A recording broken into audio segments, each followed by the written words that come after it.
Hello students, आप देख रहे हैं साइंस फाइटर क्लासेस। और आज की इस क्लास के माध्यम से हम क्लास 10 साइंस के chapter number 3 metal and non metal यानी कि धातुएं और अधातुओं को पढ़ने वाले हैं। तो सबसे पहले हम ये जानेंगे कि धातुएं होती क्या है। तो देखिए, आवर्त सारणी में जितने भी तत्व मौजूद है उनको 3 भागों में विभाजित किया गया है। एक होती है धातुएं, एक अधातुएं और एक उपधातुएं। तो सबसे पहले हम बात करें धातुओं की। तो देखिए, धातु किसे कहेंगे? आवर्त सारणी में मौजूद वो तत्व जो इलेक्ट्रॉन त्याग करके धनायन बनाते हैं उनको हम क्या कहेंगे? धातुएं। चलो इसको एग्जाम्पल से हम समझते हैं। मान लीजिए हम बात करें सोडियम की। तो सोडियम का जो परमाणु क्रमांक होता है वो क्या होता है? 11। और किसी परमाणु का जितना परमाणु क्रमांक होता है उतने ही उसमें इलेक्ट्रॉन होते हैं और उतने ही उसमें क्या होते हैं? प्रोटॉन होते हैं। यानी कि सोडियम के अंदर 11 इलेक्ट्रॉन है और 11 ही क्या है? प्रोटॉन है। इसकी परमाणुवीय संरचना हम देखें तो इसकी परमाणुवीय संरचना ये नाभिक, पहली कक्षा, दूसरी कक्षा और ये तीसरी कक्षा। देखिए, पहली कक्षा में कितने इलेक्ट्रॉन होते हैं? 2 इलेक्ट्रॉन। और दूसरी कक्षा में कितने इलेक्ट्रॉन होते हैं? 8 इलेक्ट्रॉन होते हैं। दूसरी कक्षा में कितने इलेक्ट्रॉन होते हैं? 8 इलेक्ट्रॉन होते हैं। तो यहाँ पे कितने इलेक्ट्रॉन हमने फिल किए? 8 और 2 10, बच गया कितना? 1 इलेक्ट्रॉन यहाँ पे तीसरी कक्षा में होगा। तो देखिए, कोई भी परमाणु जो है इस प्रकृति में हर चीज क्या होना चाहती है? स्थायी होना चाहती है। स्थायी होने की ओर या स्टेबिलिटी की ओर क्या है? अग्रसर है। तो हर परमाणु भी क्या होना चाहता है? स्थायी होना चाहता है। और परमाणु स्थायी कब होगा? जब उसका बाह्यतम कोश पूरी तरह से इलेक्ट्रॉन से भरा होगा। तो यहाँ पे तीसरी कक्षा की हम बात करें तो तीसरी कक्षा में कितने इलेक्ट्रॉन होने चाहिए? 8 इलेक्ट्रॉन होने चाहिए। तो ये परमाणु स्थायी होने के लिए इसको कितने इलेक्ट्रॉनों की और आवश्यकता है? इसको 7 इलेक्ट्रॉनों की आवश्यकता है। तो यहाँ पे देखिए, या तो ये 7 इलेक्ट्रॉन ग्रहण कर सकता है या फिर 1 इलेक्ट्रॉन का त्याग कर सकता है। तो ये जो 7 इलेक्ट्रॉन ग्रहण करना है ये इसके लिए पॉसिबल नहीं है। क्यों नहीं है? क्योंकि जिस परमाणु के पास 11 प्रोटॉन है उसके पास ये 7 इलेक्ट्रॉन और ग्रहण करेगा तो इलेक्ट्रॉन इसके पास कितने होंगे? 18 इलेक्ट्रॉन। तो जिस परमाणु के पास 11 प्रोटॉन है उसके पास 18 इलेक्ट्रॉन रखना पॉसिबल नहीं है। तो ये पॉसिबल नहीं होगा। तो ये 1 इलेक्ट्रॉन का क्या करेगा? 1 इलेक्ट्रॉन को डोनेट करेगा, 1 इलेक्ट्रॉन का त्याग करेगा। तो जब कोई परमाणु इलेक्ट्रॉन को ग्रहण करता है तो उसपे माइनस आवेश आता है और जब वो इलेक्ट्रॉन का त्याग करता है तो उसपे प्लस आवेश आता है। जितने इलेक्ट्रॉनों का उसने त्याग किया है उतना ही उसपे प्लस आवेश होगा। तो यहाँ पे सोडियम 1 इलेक्ट्रॉन का त्याग करेगा और बनाएगा क्या? Na+। तो सोडियम यहाँ पे क्या है? धातु है। तो धातु वो तत्व होते हैं जो इलेक्ट्रॉन को त्याग करके धनायन बनाते हैं, उनको हम क्या कहेंगे? धातुएं कहेंगे। और अधातुओं की हम बात करें तो अधातुएं वो तत्व होती हैं जो इलेक्ट्रॉन को ग्रहण करके ऋणायन बनाती हैं, उनको हम क्या कहेंगे? अधातुएं कहेंगे। एग्जाम्पल हम देखें अधातुओं के तो क्लोरीन, ऑक्सीजन, नाइट्रोजन, ये सभी क्या है? अधातुएं होती हैं। आगे हम बात करें धातुओं के भौतिक गुण की। वेरी इंपॉर्टेंट, धातुओं के भौतिक गुण। और सबसे पहले हम पढ़ेंगे कि धातुएं क्या होती हैं? कठोर होती हैं। धातुएं कैसी होती है? कठोर होती हैं। और किस अवस्था में पाई जाती हैं? ठोस अवस्था में पाई जाती हैं। देखिए, सभी धातुएं कठोर होती हैं लेकिन कुछ धातुएं ऐसी होती हैं जो सॉफ्ट होती हैं, जिनको आसानी से चाकू से काटा जा सकता है।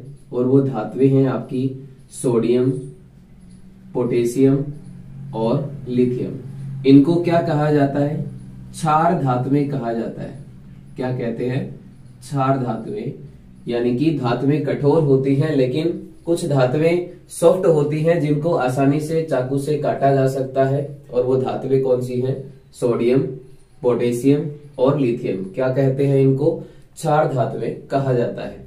आगे हम बात करें तो धातुएं जो है वो कैसी होती हैं, चमकदार होती हैं।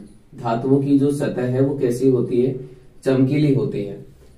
इसके अलावा धातुएं क्या होती है, आघात वर्धन्य, और इस गुण को कहा जाता है आघात वर्धन्यता। धातुएं आघात वर्धन्य होती हैं और इस गुण को क्या कहते हैं, आघात वर्धन्यता। देखिए आघात वर्धन्यता का क्या मतलब है, जब धातुओं को हथौड़े से पीटा जाता है तो ये पतली चादर के रूप में परिवर्तित हो जाती हैं। इस गुण को हम क्या कहेंगे, आघात वर्धन्यता। और सबसे ज्यादा जो आघात वर्धन्य धातु है वो है स्टूडेंट सोना और चांदी। सबसे ज्यादा आघात वर्धन्य धातु कौन सी है, गोल्ड, उसके बाद में कौन सी है, चांदी है। इसके अलावा हम बात करें तो धातुएं जो है वो तन्य होती हैं। धातुएं क्या होती हैं, तन्य होती हैं। और तन्य का मतलब क्या होता है कि धातुओं को यदि हम बल लगाकर उसको खींचेंगे तो वो पतले तारों के रूप में परिवर्तित हो जाती हैं। धातुओं का ये गुण क्या कहलाता है, तन्यता का गुण कहलाता है। और सबसे ज्यादा जो तन्य धातु है वो है स्टूडेंट सोना। सबसे ज्यादा तन्य कौन सी धातु होती है, सोना, गोल्ड होती है। यानी कि 1 ग्राम सोने से 2 किलोमीटर लंबा जो तार है वो बनाया जा सकता है। इसके अलावा हम बात करें तो धातुएं विद्युत और ऊष्मा की सुचालक होती हैं। धातुएं विद्युत और ऊष्मा की क्या होती है, सुचालक होती हैं। सबसे ज्यादा विद्युत की चालक की हम बात करें तो विद्युत की सबसे अच्छी चालक जो धातु है वो कौन सी है, चांदी। विद्युत की सबसे अच्छी चालक धातु कौन सी होती है, चांदी होती है। इसके बाद कौन सी होती है, एल्यूमिनियम, और उसके बाद होती है कॉपर। और ऊष्मा की सबसे अच्छी चालक की हम बात करें तो ऊष्मा की सबसे अच्छी चालक जो धातु है वो है स्टूडेंट कॉपर। अभी हमने देखा कि धातुएं कैसी होती हैं, ठोस अवस्था में पाई जाती हैं। लेकिन एक धातु ऐसी है जो द्रव अवस्था में पाई जाती है और उसका नाम है मरकरी, और प्रतीक है इसका Hg। इसको हम क्या कहते हैं, पारा। तो याद रखें पारा जो है वो कमरे के ताप पर द्रव अवस्था में पाया जाता है। आप साथ साथ नोट कर सकते हैं कि पारा जो है वो कमरे के ताप पर द्रव अवस्था में पाया जाता है। बाकी धातुएं जो है वो कैसी होती हैं, ठोस होती हैं।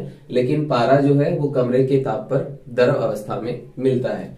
आगे हम बात करें तो धातुओं का जो गलनांक होता है, वेरी इंपॉर्टेंट, धातुओं का गलनांक क्या होता है, उच्च होता है। धातुओं का गलनांक क्या होता है, उच्च होता है। लेकिन कुछ धातुएं ऐसी हैं जिनको हथेली पर रखने पर वो पिघल जाती हैं, उनका गलनांक बहुत ही कम होता है। और वो धातुएं हैं आपकी गैलियम और एक है स्टूडेंट सीजियम। गैलियम और सीजियम दो धातुएं ऐसी हैं जिनको हथेली पर रखने पर ये पिघल जाती हैं, इनका गलनांक बहुत ही कम होता है। तो ये कुछ धातुओं के भौतिक गुण हमने पढ़े।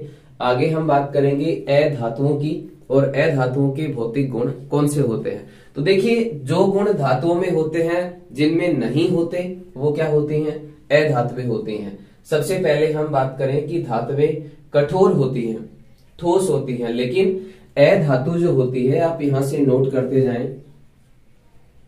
अधातुएं जो होती हैं वो ठोस अवस्था में भी पाई जाती हैं, इसके अलावा द्रव अवस्था में भी मिलती हैं और गैसीय अवस्था में भी पाई जाती हैं।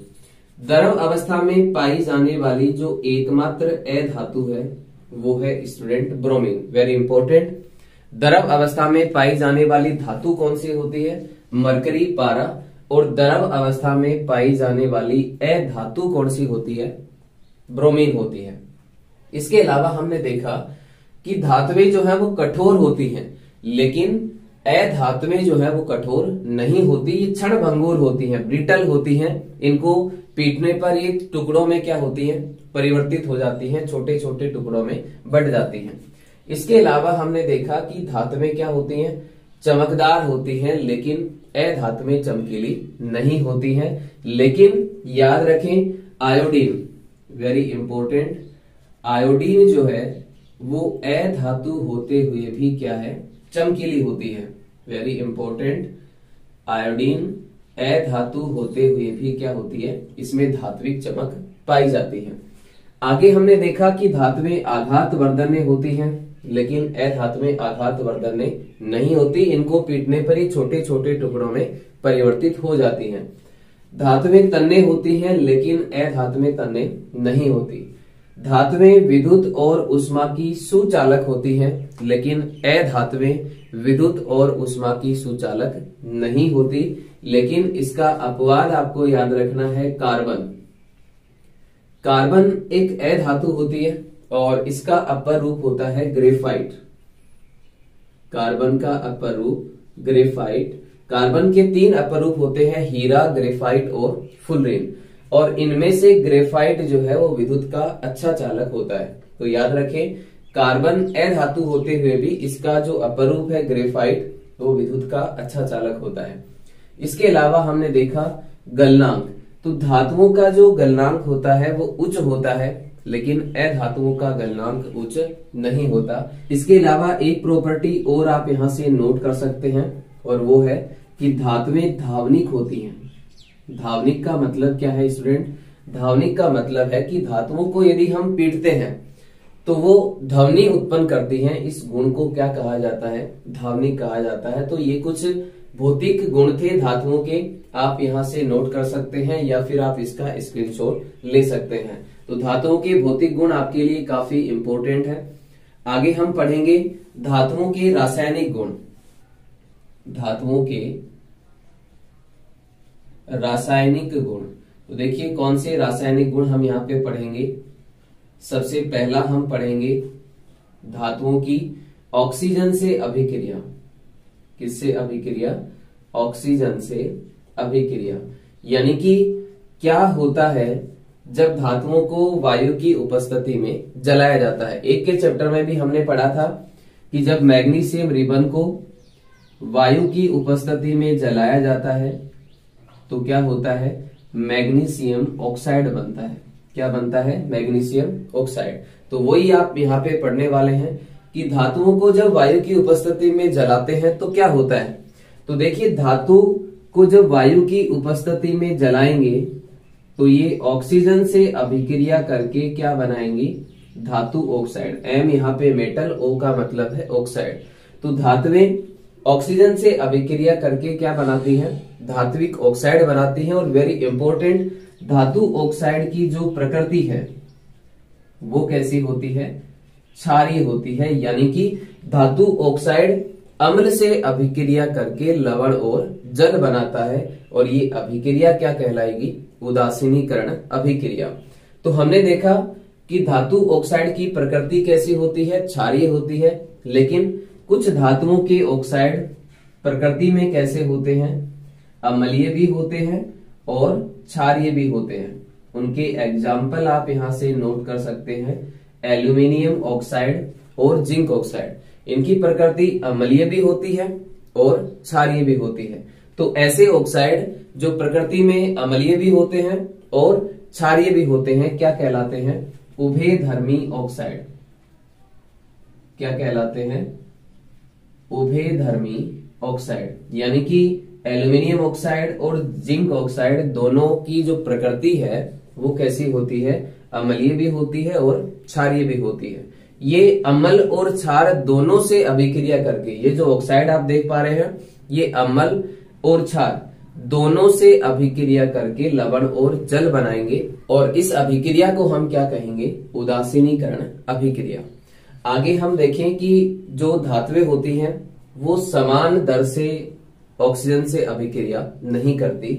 जैसे बात करें हम कॉपर की, तो कॉपर को जब वायु की उपस्थिति में जलाया जाता है तो ये बर्न नहीं होता, ये जलता नहीं है। लेकिन जब इसको हम वायु की उपस्थिति में बर्न करते हैं, इसको गर्म करते हैं, तो इसके ऊपर काले रंग की परत का निर्माण होता है। और वो काले रंग की जो परत है वो किसकी होती है? कॉपर ऑक्साइड की होती है। आप यहां से नोट कर सकते हैं कि कॉपर को जब वायु की उपस्थिति में जलाते हैं तो ये नहीं जलता, लेकिन जब इसको गर्म करते हैं वायु की उपस्थिति में तो इस पर काले रंग की परत का निर्माण होता है। और ये काले रंग की जो परत है वो किसकी होती है? कॉपर ऑक्साइड की होती है। इसके अलावा कुछ धातुएं ऐसी भी हैं जो ऑक्सीजन से बिल्कुल भी अभिक्रिया नहीं करती, और वो धातुएं हैं स्टूडेंट सोना और चांदी। सोना और चांदी ऑक्सीजन से बिल्कुल भी अभिक्रिया नहीं करती, आप इनको यहां से नोट कर सकते हैं। आगे हम बात करेंगे धातुओं की जल से अभिक्रिया। किससे अभिक्रिया? जल से अभिक्रिया। इससे पहले हम सोडियम के बारे में देखेंगे कि सोडियम जो है वो एक उच्च अभिक्रियाशील धातु होती है। सोडियम और पोटेशियम दोनों ही उच्च अभिक्रियाशील धातुएं होती हैं। इनको जब हम वायु की उपस्थिति में खुला छोड़ते हैं तो ये आग पकड़ लेती हैं। ये ऑक्सीजन से बहुत तेजी से क्या करती हैं? अभिक्रिया करती हैं। और जब इनको वायु में खुला छोड़ते हैं तो ये ऑटोमेटिक जो है वो आग पकड़ लेती है। इसलिए इससे बचने के लिए, इनको सुरक्षित रखने के लिए हम इनको किस में डुबोकर रखते हैं? केरोसिन तेल के अंदर। किस में डुबोकर रखा जाता है? केरोसिन ऑयल के अंदर इनको डुबोकर रखा जाता है। क्यों रखा जाता है? क्योंकि ये उच्च अभिक्रियाशील धातुएं होती हैं। इनको वायु में खुला छोड़ने पर ये आग पकड़ लेती है। इसलिए इससे बचाने के लिए इनको किस में डुबोकर रखते हैं? केरोसिन तेल के अंदर डुबोकर रखा जाता है। आगे हम पढ़ेंगे धातु की जल से अभिक्रिया। किससे अभिक्रिया? जल से अभिक्रिया। तो देखिए धातुएं जो होती हैं वो जल से किस प्रकार से अभिक्रिया करती हैं। वेरी इंपॉर्टेंट, काफी इंपॉर्टेंट है, तो आप यहां से नोट करें। धातु जल से अभिक्रिया करके क्या बनाएंगी? धातु ऑक्साइड। एमओ का मतलब क्या है यहाँ पे? मेटेलिक ऑक्साइड, धातु ऑक्साइड। और कौन सी गैस जो है वो विस्थापित होती है? हाइड्रोजन गैस यहाँ से रिलीज होती है। तो धातुएं जल से अभिक्रिया करके क्या बनाएंगी? धातु ऑक्साइड बनाएंगी। और कौन सी गैस विस्थापित होती है? हाइड्रोजन। लेकिन धातु ऑक्साइड की अभिक्रिया यदि हम वापस किससे कराएं? जल से करवाएं तो क्या बनता है? धातु हाइड्रोक्साइड बनता है। Very important. MOH का मतलब क्या है? M यहाँ पे मेटल यानी कि धातु, और OH का मतलब है हाइड्रोक्साइड। तो देखिए धातु जल से अभिक्रिया करके क्या बनेगा? धातु ऑक्साइड बनेगा। और इस धातु ऑक्साइड की वापस जल से अभिक्रिया कराएंगे तो क्या बनेगा? धातु हाइड्रोक्साइड बनेगा। अब अलग अलग जो धातुएं हैं वो किस तरह से जल से अभिक्रिया करती हैं, एक एक को लेकर के हम यहाँ पे पढ़ते हैं। और सबसे पहले हम बात करें सोडियम की। तो देखिए सोडियम की जब जल से अभिक्रिया करवाई जाती है तो क्या बनता है? सोडियम हाइड्रोक्साइड बनता है। और कौन सी गैस विस्थापित होती है? हाइड्रोजन गैस यहां से रिलीज होती है। तो आप साथ साथ नोट करते जाएं। सोडियम की जब जल से अभिक्रिया कराई जाती है तो क्या बनता है? Sodium hydroxide. और कौन सी गैस विस्थापित होती है? हाइड्रोजन। इसी तरह से हम पोटेशियम की बात करें तो पोटेशियम जल से अभिक्रिया करके क्या बनाएगा? पोटेशियम हाइड्रोक्साइड बनाएगा। और कौन सी गैस विस्थापित होगी? हाइड्रोजन। तो ये उच्च अभिक्रियाशील धातुएं थी, इसलिए इन्होंने क्या बनाया? Sodium hydroxide. डायरेक्ट क्या बनाया? यहाँ पे बनना क्या चाहिए था? धातु ऑक्साइड बनना चाहिए था, लेकिन यहाँ पे क्या बनेगा? धातु हाइड्रोक्साइड बनेगा। आगे हम बात करें कैल्शियम की। तो देखिए कैल्शियम की जो जल से अभिक्रिया होती है वो बहुत ही धीरे होती है। कैल्शियम जल से अभिक्रिया करके क्या बनाएगा? कैल्शियम हाइड्रोक्साइड बनाएगा। और कौन सी गैस विस्थापित होती है? हाइड्रोजन यहाँ पे विस्थापित होती है। यहाँ पे जो हाइड्रोजन निकलती है, विस्थापित होती है, वो इस कैल्शियम पर क्या होती है? कैल्शियम की सतह पर चिपक जाती है, जिसकी वजह से कैल्शियम पानी पर तैरने लगता है। तो कैल्शियम की जब जल से अभिक्रिया करवाते हैं तो ये जल में तैरने लगता है। क्यों तैरने लगता है? क्योंकि यहाँ पे जो हाइड्रोजन रिलीज हुई है, विस्थापित हुई है, वो इस कैल्शियम की सतह पर चिपक जाती है, जिसकी वजह से ये पानी में तैरने लगता है। इसी तरह से बात करें हम मैग्नीशियम की, तो मैग्नीशियम ठंडे जल से अभिक्रिया नहीं करता। किससे अभिक्रिया नहीं करता? ठंडे जल से अभिक्रिया नहीं करता। ये किससे अभिक्रिया करता है? गर्म जल से अभिक्रिया करता है। और गर्म जल से अभिक्रिया करके क्या बनाता है? मैग्नीशियम हाइड्रोक्साइड बनेगा। और कौन सी गैस विस्थापित होगी? हाइड्रोजन। और इस केस में भी जो हाइड्रोजन विस्थापित हुई है वो इस मैग्नीशियम की सतह पर चिपक जाती है और ये मैग्नीशियम भी पानी के अंदर तैरने लगता है। तो इनको आप यहां से नोट कर सकते हैं। आगे हम बात करें एल्यूमिनियम की, तो देखिए एल्यूमिनियम की जब जल से अभिक्रिया करवाई जाती है तो क्या बनता है, एल्यूमिनियम ऑक्साइड। क्या बनता है, एल्यूमिनियम ऑक्साइड बनता है। और कौन सी गैस जो है वो रिलीज होती है, हाइड्रोजन गैस यहाँ पे रिलीज होती है। तो याद रखें, एल्यूमिनियम ना तो ठंडे जल से करता है ना ही गर्म जल से अभिक्रिया करता है। ये किससे अभिक्रिया करता है, भाप से अभिक्रिया करता है। इसके अलावा हम बात करें कि कौन सी धातुएं ऐसी हैं जो जल से बिल्कुल भी अभिक्रिया नहीं करती, उनको आप यहां से नोट कर सकते हैं। तो एक तो है स्टूडेंट लेड, सीसा। इसके अलावा एक है आपका सोना, एक है स्टूडेंट चांदी और एक है आपका प्लेटिनम। तो ये 4 धातुएं ऐसी हैं जो जल से बिल्कुल भी अभिक्रिया नहीं करती हैं।